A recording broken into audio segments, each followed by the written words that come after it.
वृंदा पर हाथ उठाने से रोकेगी तुलसी मालती को। और इस बार तुलसी सिर्फ रोकने नहीं बल्कि सिखाने वाली है सबक, मालती को भी और उन सबको भी जिन्होंने प्यार को कमजोरी समझा। वृंदा करवाएगी अंगद को अपने सच्चे प्यार का एहसास, लेकिन इस एहसास की कीमत चुकानी पड़ेगी बहुत भारी, क्योंकि इस बार बात सिर्फ दिल की नहीं बल्कि इज्जत और रिश्तों की होगी। जी हाँ दोस्तों, क्योंकि सास भी कभी बहू थी की कहानी में अब आने वाला है सबसे बड़ा धमाका। अब कहानी लेने वाली है ऐसा मोड़ जो बदल देगा हर किरदार की जिंदगी। अब तक आपने देखा कि कैसे वृंदा और अंगद की दोस्ती धीरे धीरे एक गहरे प्यार में बदल रही थी। अंगद हर पल हर जगह बस वृंदा को ही सोचता था। वह उसके बिना खुद को अधूरा महसूस करता था। लेकिन वक्त ने ऐसा मोड़ लिया कि इस सच्चे प्यार के बीच आ गई एक नई चाल, मालती की। वह मालती जो हमेशा से तुलसी के घर की बहू बनना चाहती थी।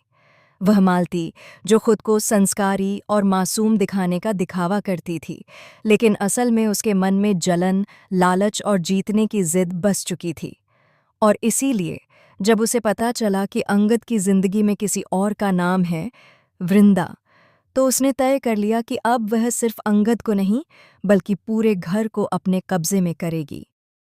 कहानी अब पहुंच चुकी है सगाई के मौके पर, जहां हर तरफ रोशनी है, संगीत है और खुशियों की गूंज है। लेकिन इन सब के बीच अंगद का दिल बेचैन है। वह मुस्कुरा तो रहा है, लेकिन उसका दिल रो रहा है, क्योंकि जिस लड़की के साथ वह सगाई करने जा रहा है वह नहीं है जिसे वह प्यार करता है। सगाई के हॉल में जब संगीत बजता है और मालती डांस के लिए हाथ बढ़ाती है, तो अंगद की आंखों में बस वृंदा की छवि तैर जाती है। वह सोचता है कि यह वही है, उसकी वृंदा। वह बिना कुछ सोचे डांस फ्लोर पर चला जाता है और मालती के साथ खुशी खुशी नाचने लगता है। यह नज़ारा देखकर सभी हैरान हैं। ऋतिक के चेहरे पर सवाल है, अभी तक तो अंगद भाई इतने चुप रहते थे, अचानक इतना खुश कैसे? वहीं परी के चेहरे पर हल्की मुस्कान है, क्योंकि उसके मन में अब भी यही चाह है कि मालती इस घर की बहू बने। उसे सच्चाई नहीं पता कि इस डांस के पीछे किसकी परछाई है, वृंदा की। डांस खत्म होते ही जैसे ही संगीत रुकता है, अंगद की आंखों से वह जादू उतर जाता है। वह देखता है कि उसके सामने मालती खड़ी है, वृंदा नहीं। उसे झटका लगता है। वह बिना कुछ कहे पीछे हट जाता है। मालती उसकी आंखों में जो ठंडापन देखती है, वह समझ जाती है कि अंगद का दिल कहीं और है। दूसरी तरफ वृंदा अपनी जिंदगी को संभालने में लगी है। वह जानती है कि अंगद उससे प्यार करता है, लेकिन समाज, परिवार और जिम्मेदारियों के बीच वह फंस चुका है।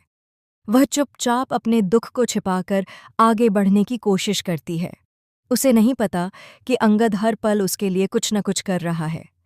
ऑफिस में, दोस्तों के बीच, हर जगह वह उसके लिए काम ढूंढ रहा है, ताकि वह आत्मनिर्भर बन सके, ताकि कोई उसे कमज़ोर न कह सके। अंगद के इन जज्बातों को कोई नहीं समझता, सिवाय तुलसी के। एक माँ की नज़र से वह अपने बेटे के दिल का दर्द पढ़ लेती है। वह देख लेती है कि जब अंगद मुस्कुराता है तो वह मुस्कान नकली है, कि उसकी आंखों में जो चमक है वह सिर्फ तब होती है जब वृंदा का नाम आता है। तुलसी समझ जाती है, उसका बेटा प्यार में पड़ चुका है। अब तुलसी के सामने एक बड़ी चुनौती है। एक तरफ वह अपने बेटे की खुशी चाहती है, दूसरी तरफ समाज और परिवार का डर है। लेकिन तुलसी वो औरत है जिसने हमेशा सच का साथ दिया है। वह जानती है कि अगर उसने आज अंगद की आवाज़ नहीं सुनी, तो कल वही आवाज़ हमेशा के लिए खामोश हो जाएगी। वह अंगद से कहती है, अगर तुम्हें लगता है कि वृंदा तुम्हारे लिए सही है, तो अपने दिल की सुनो। मैं बाकी सब संभाल लूंगी। लेकिन कहानी यहीं खत्म नहीं होती। अब आता है सबसे बड़ा सच, वह झूठ जो सबके सामने फटने वाला है। वृंदा की शादी किसी और से तय हो चुकी है, लेकिन वो शख्स असल में एक धोखेबाज निकलता है। अंगद को यह बात पता चलती है और वह तुलसी को बताता है, माँ, यह शादी नहीं होनी चाहिए। वह आदमी वृंदा की जिंदगी बर्बाद कर देगा। मैं उससे प्यार करता हूँ और मैं ही उसे खुश रख सकता हूँ। तुलसी पहले हैरान होती है, लेकिन फिर वही माँ वाली ताकत उसके अंदर जाग जाती है। वह कहती है, अगर तेरे इरादे सच्चे हैं तो जा, उस लड़की को उसकी बर्बादी से बचा ले।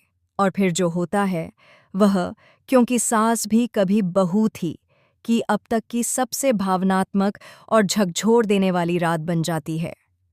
अंगद सबके खिलाफ जाकर सब रिश्तों की परवाह किए बिना वृंदा को मंडप से उठा लाता है।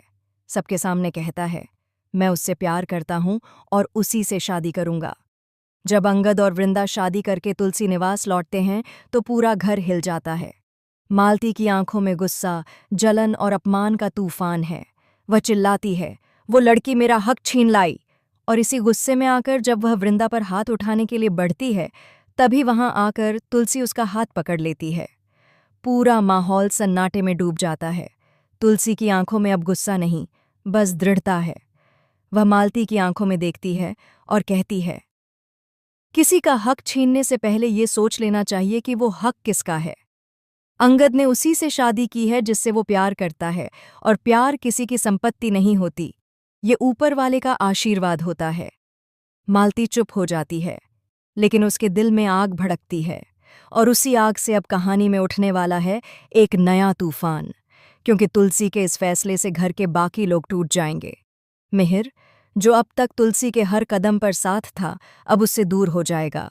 वह कहेगा, तुमने एक बार फिर हमारे परिवार की इज्जत को दांव पर लगा दिया तुलसी। प्यार को नाम देकर तुमने हमें शर्मिंदा कर दिया। तुलसी की आंखों में आंसू हैं, लेकिन ना मालिकी,